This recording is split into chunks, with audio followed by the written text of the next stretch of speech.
They say it's an incredibly beautiful region of Russia, but unfortunately we can't go there because we're doing a program about Moscow. But I would say in Moscow that quite recently they launched a new train for the Moscow Metro. The train's called the Far Eastern Express, and if you want to go on it, you can. It's almost free. You just make your way to the Moscow Metro, down onto the Circle Line, and you can sit on it for as long as you like. And actually, we were at the ceremonial launch of this train, and this is what we found out. A month ago, the Krasnoye Presnoye depot presented a new train. It carries up to 20,000 passengers every day. Right in the train itself, everyone can learn something new about the Far East. This theme train consists of 5 cars, each with 2 sections. Passengers can learn things about the regions of the Russian Far East from Chukotka to Primorye. The Kamchatka car highlights the region's delicacies, and in the Chukotka car, polar bears, reindeer and walruses are gazing out at you from the walls. Let's talk to Sergey Horvat, General Director of the Far East Human Capital Development Agency. This train showcases all the regions of the Far Eastern Federal District and includes a special car that promotes studying and working in the Far East. It highlights the various jobs that are the most relevant to the economy of the Russian Far East. Here you can see the 6 largest sectors of the economy, with job offers for each one of them. In addition, this car shares information about educational institutions that train specialists in each of these sectors, as well as web links for visiting the websites of these universities or the Far East Jobs Portal, where applicants can receive information about the benefits offered by employers there, as well as the job requirements. And you can even submit a job application to a recruiting agency. You also have the possibility to find unique jobs that are specific to the Russian Far East. For example, rocket design engineer, oceanographer, or fish breeder. Thanks to QR codes, passengers of the Moscow Metro can immediately receive lots of information about the region and even learn how to apply to the Far Eastern Hector program and receive a free plot of land in the Far Eastern Federal District of Russia. And now we're going to talk to Yulia Temnikova, Assistant Director of Service Development and Passenger Relations of the Moscow Metro. This train brings attention to different aspects of life in the Russian Far East, such as culture, art, careers and many other interesting things. I think this allows our passengers to both quickly reach their destinations and, at the same time, to learn something new. First and foremost, this is done to help passengers spend their time on the train doing something that's actually fun. This is just one of the new additional services we are bringing to our customers. As you may know, the Moscow Metro is currently focused on developing passenger services, which includes launching projects such as this one. The train also promotes the social network community called Days of the Far East. Muscovites have already had a chance to try this out. This year, the events of the Days of the Far East in Moscow take place at 2 venues. Their motto is "The Far East is the future of Russia." From December the 3rd through the 9th, a Far Eastern fair was held at Tverskaya Square, and from December 13th through 15th, Muscovites and guests of the city had the chance to attend lectures, concerts and food tastings at the Expo Center. And now we'll talk to Yuri Trutnev, Special Envoy of the Russian President to the Far Eastern Federal District. Today, hundreds of new enterprises are being built in the Far East. These demand sufficient human resources, and having the opportunity to learn about job offers and receive other information is a brilliant idea. We keep trying to attract new investors to the Far East. Moscow is our country's capital and the largest city in Russia, and numerous financial resources and the people who manage them are right here in Moscow. And we'd like those people to pay more attention to the Far East.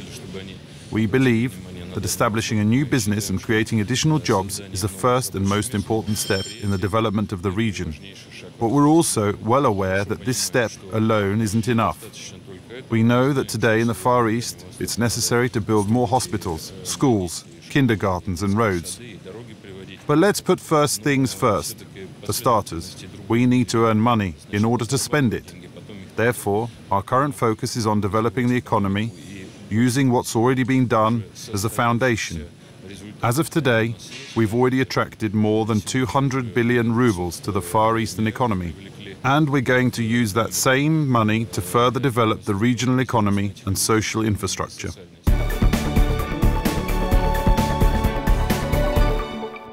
Italy, France, Germany, Thailand. There's a lot of places I'd like to go to sample the cultures and traditions. But not everybody has the opportunities to fly wherever they like, whenever they want. Then I was pleasantly surprised to find out that I can travel to a lot of these places without leaving Moscow at all. And now we're going to talk to Sergei Cheryomin, Minister of the Moscow government, Head of the Department for External Economic and International Relations of the Moscow government. Could you please tell us about what place culture has in Moscow's daily life? Does it help during times of political and economic difficulties, which no doubt do exist? Moscow is a well-established cultural center. We have hundreds of museums, theaters and parks here. And during recent years, many of them have been given brand new faces. There are so many places where people can spend their time. Moscow has nearly 10,000 restaurants, serving cuisines to suit any kind of taste. This is certainly very important for our international guests. Moscow can offer a wide range of events, exhibitions and festivals. And it is no surprise that Moscow is considered to be the best place in the world when it comes to festivals. The city was recently awarded this nomination by experts from the United States. I think that all this together affects how the Russian capital is perceived, because Moscow has recently been breaking all kinds of records in terms of the numbers of visitors coming here. According to the Discovery Channel and magazine, Moscow is one of the most attractive destinations around the world. All this is the result of the recent improvements made to the city's urban environment.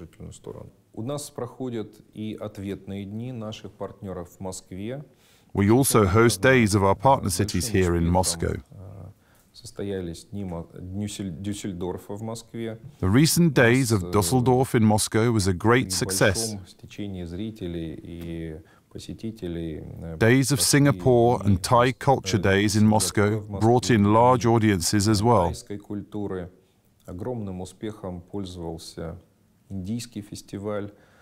The Indian festival at Sokolniki Park enjoyed a huge success. It welcomed more than 1 million visitors. All these examples further confirm the need to keep supporting international events. They provide a fantastic opportunity for becoming acquainted with other cultures,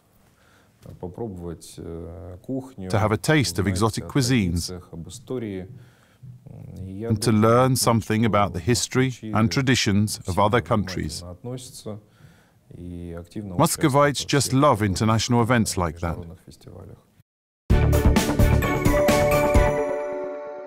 2018 has been mutually declared the year of Russia and Japan. In August, Gorky Park hosted the 9th open-air Festival of Japanese Culture.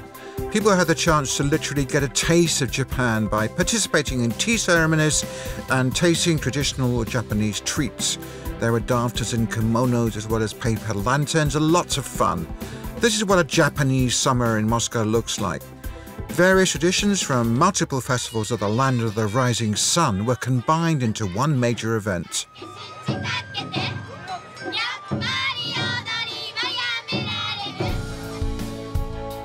The Awa Odori dance is a trademark of the Obon Summer Festival.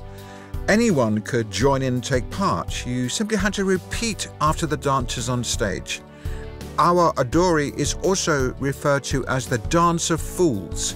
It is performed to honor and please the spirits of the ancestors.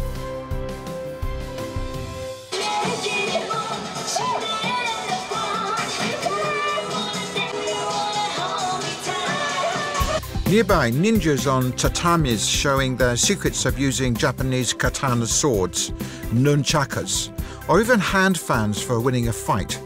Anyone at the festival could learn how to wear a kimono.